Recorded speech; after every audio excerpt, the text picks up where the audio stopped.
I was planting lavender when it happened, the kind that spreads slow, roots deep, and outlasts a storm. The soil was warm beneath my hands, the early sun laying soft on my shoulders. I'd always found comfort in small, quiet work tasks that asked nothing of anyone else. That morning, I moved slower than usual, not because I was tired, but because I knew what day it was. Inside, the kettle hissed. My favorite mug, a chipped porcelain thing from Daniel's childhood, sat waiting beside a letter I hadn't opened yet. I could already see her handwriting sharp, rushed, and titled. I didn't need to read it, I remembered the words. They had asked me to sign something months ago, said it was for my safety, said I was getting forgetful, but I was never confused. I had just stopped reminding them what I knew. The wind shifted, a shutter creaked, and suddenly, I remembered everything. It was a Thursday afternoon when they came. No warning, no call, just the sound of Charlotte's heels clicking across my porch like she already owned the place. Daniel trailed behind her, phone in hand, eyes down like he couldn't look me in the face. He used to knock, now he just walked in. They brought pastries, not the kind I liked, the kind Charlotte thought looked good on her Instagram. She placed the box on my kitchen counter like it meant something. "We've been thinking," she said, her voice sweet with a bite underneath. "It's time to start planning ahead. You know, in case anything happens." I sat at the table, hands folded. Planning what? Daniel finally looked up. Just some papers, nothing serious. Power of attorney, transfer of ownership, basic stuff. It's just smart. Charlotte laughed like it was all so obvious. "You wouldn't want to leave us with a mess, would you?" There it was. The word that kept coming back, mess, asterisk. As if I were a problem they were already trying to clean up. I looked at the document, legal terms stacked like traps. No real explanation. No warmth. Just lines waiting for a signature. I asked for time to think. Charlotte tilted her head. "Margaret," she said, "not mom, not ma. It's just housekeeping. We want to take care of you." Daniel added, "Besides, you're not exactly in shape to manage everything anymore." He laughed. Just a short, careless thing, like a shrug dressed in sound. That laugh, it didn't belong to my son. It was too hollow, too rehearsed. I didn't say a word. I signed. I remember my hand didn't shake, but something in me did. Something small and buried. Later that evening, I passed the guest room and heard Charlotte on the phone. Her voice was bright. She signed. Can you believe it? One step closer. I swear once we get her into that facility, we'll redo the whole place. I stood in the hallway, invisible in my own home. The betrayal wasn't loud, it wasn't violent, it was quiet, deliberate, dressed in care and wrapped in smiles. That was the worst part. They thought they were smarter than me. They thought I was already gone. But I wasn't, not yet. I wasn't born into much. A coal miner's daughter from a town no one remembered, I learned early that survival was measured in pennies and silence. By 19, I was married to a man who loved me the way some men love, quiet only when it's convenient. He died young. Heart gave out one October morning, and just like that, I was left with a toddler and a funeral bill no one would help pay. Daniel was only 3. I still remember the way he clung to my legs when I tried to drop him off at the neighbor's so I could take the night shift. I worked 3 jobs in those years. Waitress by day, cleaned offices by evening, stitched clothes until my eyes blurred. Some weeks, I counted coins to afford bread. Others, I went without so Daniel wouldn't notice there was no meat on the plate. I never complained. Not once.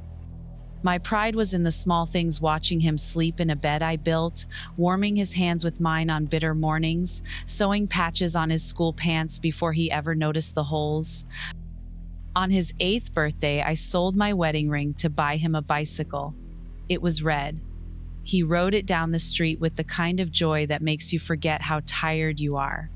I still remember the sound of his laughter echoing down the sidewalk. That was the moment I believed it had all been worth it. We had no help, no family close, no breaks, but we had each other, or so I thought. He was always a quiet boy, thoughtful. He'd leave me notes with crooked hearts drawn in pencil. "You're the best mom," they used to say. I kept everyone in a box under my bed. I don't know why I never threw them out. Maybe I thought one day, when I was old and he had his own life, they'd remind me he once loved me. I never expected repayment. I didn't raise him to owe me anything. All I wanted was respect, a little kindness, to not be discarded like an old receipt the moment I stopped being useful. I remember folding laundry one night while the news played in the background. A story came on about elder fraud. I paused, a sock in one hand, suddenly cold. That would never be him, I told myself. My Daniel would never let that happen. It's funny, you raise someone to be better than the world, and sometimes the world raises them back. I don't know when he changed. Maybe I missed it, maybe I didn't want to see it, but I know now I raised him, and then someone else rewrote the ending. It started with little things. Charlotte began moving items in my kitchen, rearranging the spice rack, tossing out my chipped mugs, replacing them with sleek, colorless ones that looked like they belonged in a showroom. Modern touches, she called them. I said nothing. I just kept putting my things back where they belonged. Then came the talk of downsizing. "Less to worry about," Daniel said one night over dinner, cutting into the roast I had made. "You shouldn't be climbing stairs at your age." Charlotte nodded, her smile too wide. "We found a wonderful community. Safe, social, all meals provided. You'd love it." I didn't ask how they found it. I didn't ask who gave them permission to look. Weeks passed. Every visit felt rehearsed. They brought pamphlets about retirement villages. Charlotte kept saying things like peace of mind and planning ahead. Daniel barely looked me in the eye. Then one morning, they showed up unannounced. I was still in my nightgown, tea half brewed, slippers damp from the garden. Charlotte strode in like she owned the place.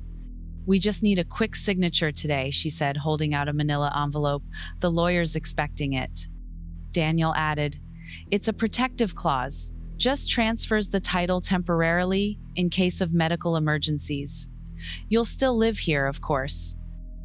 The papers were thick, legal jargon stacked neatly in paragraphs. I asked if I could take a few days. Charlotte's tone shifted. "Margaret, this is for your benefit. If something were to happen to you, Daniel and I need to be able to step in. We can't protect you if you don't let us." That word again, protect. Asterisk, a beautiful lie. They had brought a pen. Charlotte tapped it against the table. The sound was soft, but it cut through the room. I stared at the papers, the lines blurred. Not because I couldn't see, but because I finally did. Still, I signed. I don't remember breathing while I wrote my name, just the way Charlotte exhaled afterward, like she'd won something. Daniel kissed my forehead. His lips were cold. "You'll thank us later," he said. They left soon after. Charlotte's perfume lingered longer than she did. That night, I sat in the dark, the signed documents folded beside me. I replayed every word, every look, every silence. They hadn't come for my safety. They had come for my house. And I had let them in. A week later, I tripped over the corner of a loose rug and fell hard against the living room floor. No serious injury, just a bruised hip and a quiet kind of embarrassment. I lay there for a moment, not in pain, just still. The house didn't feel like mine anymore. Ellen heard the thud from next door. She's lived 2 doors down for 15 years, but we'd never spoken much beyond the usual neighborly greetings.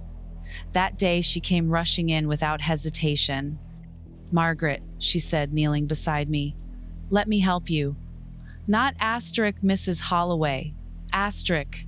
Just Margaret. Asterisk. Like I was a person. Like she saw me." She brought me tea after helping me up, insisting I sit while she checked the scrape on my arm. I told her I was fine, that it looked worse than it felt, but she didn't leave. She sat at my kitchen table like she belonged there, glancing at the scattered documents left by Charlotte.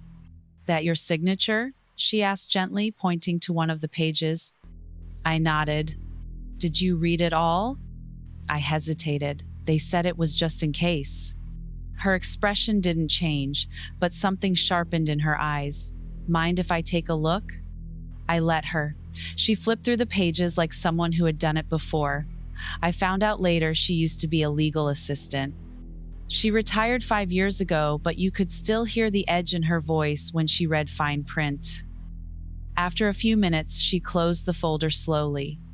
They're transferring your deed, she said. This isn't temporary. Once it clears, it's done. I felt something hollow out inside me. They said it was just protection. They're protecting their future, she replied, voice calm. Not yours.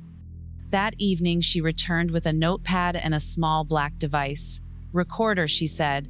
If they come back, use it. If you remember anything they've said, write it down. It was the first time in weeks someone offered me help without smiling like a predator. I can't promise we'll stop them, she said as she rose to leave, but I can promise you won't face it alone. After she left, I sat in silence. The house still felt strange, but I didn't feel so small in it anymore. For the first time, I realized I wasn't the one losing control, I was the one learning how to take it back. I started with the small things, left the fridge open for just a few minutes longer than usual, misplaced my reading glasses, not really, of course, and let Charlotte find them in the laundry basket. I called the dog by the wrong name, even though I haven't had a dog in years. It was all part of the act. They believed it quicker than I expected. Charlotte was delighted. It's starting, she whispered to Daniel one afternoon when they thought I was asleep. I heard everything. They stood in the hallway just outside my bedroom door, their voices low and smug. Soon, she said, we'll move her out and gut the place. I've already picked the wallpaper. Ellen gave me a second recorder. I kept one hidden in a vase in the living room, the other in my knitting basket. I smiled more, nodded often, pretended not to notice when they dropped hints about assisted living again. I agreed to appointments but secretly forwarded the confirmation emails to Ellen. Every time they handed me a form, I asked them to read it aloud, said my eyes weren't what they used to be. Charlotte would sigh and do it, her voice laced with false concern. Daniel just looked away. They didn't notice when I started asking questions I already knew the answers to. They thought I was slipping. What they didn't see was the folder growing thicker under my mattress recordings notes, copies of every conversation, every document. Ellen reviewed everything, quietly, thoroughly. She said we'd wait for just the right moment. One night, Charlotte handed me a pill. To help you sleep, she said. I asked what it was. She looked annoyed. You don't need to worry about that. I smiled, took it, and slipped it into my coat pocket when she turned away. They had made a game out of my downfall. What they didn't know was that I'd changed the rules. When they weren't looking, I started cooking again, not because they needed meals, but because the smell of roasted garlic and rosemary reminded me who I was before they came in with their hollow words. I started humming in the kitchen, just loud enough for them to hear, let them think I was retreating into memories. But I was present, focused, tracking everything. And when Charlotte looked at me with that pitiful smile, the one that always came just before another lie, I gave her a smile of my own. It looked just like surrender. It happened on a Monday. Gray skies, steady drizzle, tapping the windows, the kind of day that feels like it's holding its breath. Charlotte arrived without warning, lips tight, hair too perfect. Daniel followed a few steps behind, shoulders hunched like he'd rather be anywhere else. She didn't sit down, just placed another envelope on the table like she was delivering my eviction notice. It's time, Margaret, she said. You've had some close calls. We can't keep pretending everything's fine. Daniel cleared his throat, but said nothing. I watched him closely. There was guilt there, somewhere beneath the indifference, but not enough to stop him. Charlotte opened the envelope, pulled out a typed letter. We found a facility. It's clean, quiet. You'll have your own room. The staff's trained for memory care. She smiled without softness. This is what's best. I looked at the letter. every word chosen like a weapon disguised as concern. She called it placement, asterisk, as if I were a misplaced object. I folded it carefully, set it beside my teacup. "Are you done?" I asked. Charlotte blinked. "What?" I stood slowly. My back ached, but I stood tall. I said, "Are you done?" My voice didn't rise. It didn't need to. Silence wrapped around us like rope. I walked to the sideboard and pulled out a small, worn folder, placed it in front of them. "You might want to read this before packing my things." Charlotte opened it, already irritated until she saw the transcripts, dates, times, verbatim lines from every whispered plan, every cruel comment. Her fingers twitched as she flipped the pages. "I don't understand," Daniel said, his voice thinner than I remembered. "I recorded you," I said. "Every visit, every insult, every lie." I reached into the drawer, pulled out the second folder. "Here are the copies of the deed you convinced me to sign, alongside a notarized statement from a legal witness who confirmed I wasn't informed of the content. That's called fraud." Charlotte scoffed, trying to recover. "This won't hold up. You're confused." I turned to the hallway. Ellen stepped forward. She carried herself like someone who'd waited long enough. "I'm not," she said, "and neither is the attorney on the phone." She held up her cell.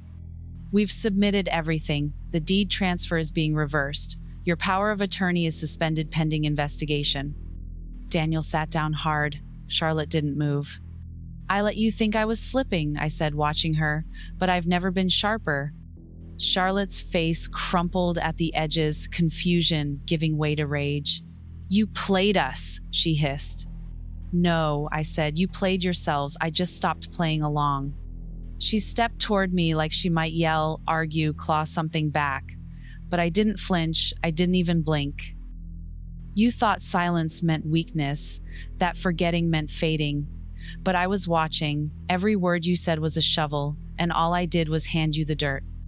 No shouting followed, no dramatic exits. Just a long, heavy quiet as reality settled in. They left the folder behind when they walked out. I didn't stop them. I just closed the door, locked it, and poured myself a fresh cup of tea. The first letter arrived 3 days later, from the county clerk's office, a formal reversal of deed transfer, pending a full fraud investigation. Charlotte's name was stripped from every line. Mine was reinstated in bold. The second came from Daniel's employer. Someone had leaked portions of the recording, just enough to raise questions about his ethics. He worked in real estate, not anymore. I didn't gloat. I didn't need to. Some truths unravel on their own, like threads pulled from a weak seam. Charlotte tried to fight it, filed a claim insisting I was mentally unfit, but she had no doctor's note, no evidence, just her entitlement. Ellen handed the investigator copies of every document Charlotte had signed without proper consent: audio files, transcripts, witness affidavits. The investigator didn't even ask to speak to me twice. By the end of the month, Charlotte was removed from the house by court order. She left behind 2 handbags, a pair of expensive heels, and a shredded printout of the wallpaper she'd planned to install in the living room. Daniel never came to say goodbye.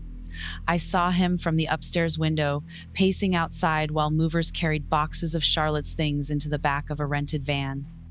He looked smaller than I remembered, like someone who had misplaced his spine. No one raised their voice. No one slammed a door. The house fell quiet again. I didn't celebrate. I didn't call friends or pour wine or dance in the kitchen. I just walked the hallway, hand on the wall, breathing in the stillness like it was music. That night, I sat on the back steps as the sun dipped below the garden fence. The lavender I had planted weeks ago had begun to bloom. Pale, purple, fragrant, steady. I didn't want revenge, not really. What I wanted was truth, and now that it was out in the open, I finally had space to breathe. The morning after they left, I moved Charlotte's decorative mirror off the wall and hung my late husband's clock back in its place. Its quiet ticking filled the silence like a promise I had been waiting years to hear. One click at a time, the house returned to me. I cleared out the pantry and scrubbed every shelf, found labels she had placed on jars I never used. I peeled each one off slowly, like shedding something fake. The kitchen smelled like lemon oil and sage by the time I finished. It smelled like home. The guest room, where they used to sleep, I emptied completely. No more silk pillows, no more gold hardware. I repainted the walls a soft cream and moved my sewing machine back in. It was quiet in there. A good quiet. In the backyard, I planted a second bed of lavender, right where Charlotte had once told Daniel she'd install a pergola and turn the space into an entertaining zone. I knelt in the soil, hands firm, movement slow and deliberate. I wasn't just planting flowers. I was marking the ground, reclaiming space they tried to erase. Ellen comes by every Sunday now. She brings fresh rolls and we sit on the porch talking about everything except them. Sometimes neighborhood kids wave as they ride by. One girl brought me a thank you card after I helped her with a school project. It's pinned on the fridge. The house is no longer quiet with fear. It's just quiet, honest, full. I still keep the folders. Not because I need them anymore, but because they remind me of what silence can hold and what can grow beneath it. I rewrote my will the following month, not out of spite. I've had enough of that in my life. I did it with a clear head, in the presence of Ellen and a notary, while the scent of baked bread drifted in from the kitchen. I left the house not to my son, not to anyone who once saw it as a prize, but to a foundation that helps older women find shelter when family turns cold. The paperwork was clean, simple, ironclad. I kept one copy in the drawer by my bed and mailed the rest with deliberate care. No more signatures under pressure, no more trust handed out like tea in a storm. I named it Grace House. For the women who stayed too long in silence. For the ones who gave everything and were told they were too much, or too little, or too late. Sometimes I sit in the sewing room with the window open and listen to the street. Children pass by. Wind brushes the curtains. The house feels younger now, somehow, as if it's breathing again. Not haunted, not anymore. I've stopped looking back. I don't know where Charlotte is, and I don't ask. Daniel wrote me once, a short letter. No apology, just questions. I didn't answer. Some doors don't need reopening. Instead, I started something new.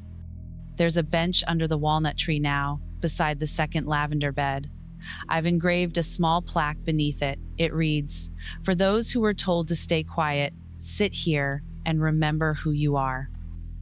I sit there often, not because I'm waiting for anyone, but because it feels right to rest, where I once nearly disappeared. They thought I'd fade, that I'd forget, that I'd sign it all away and spend my last years looking out someone else's window. Instead, I opened the doors, and I made space for women like me to walk in unafraid and stay.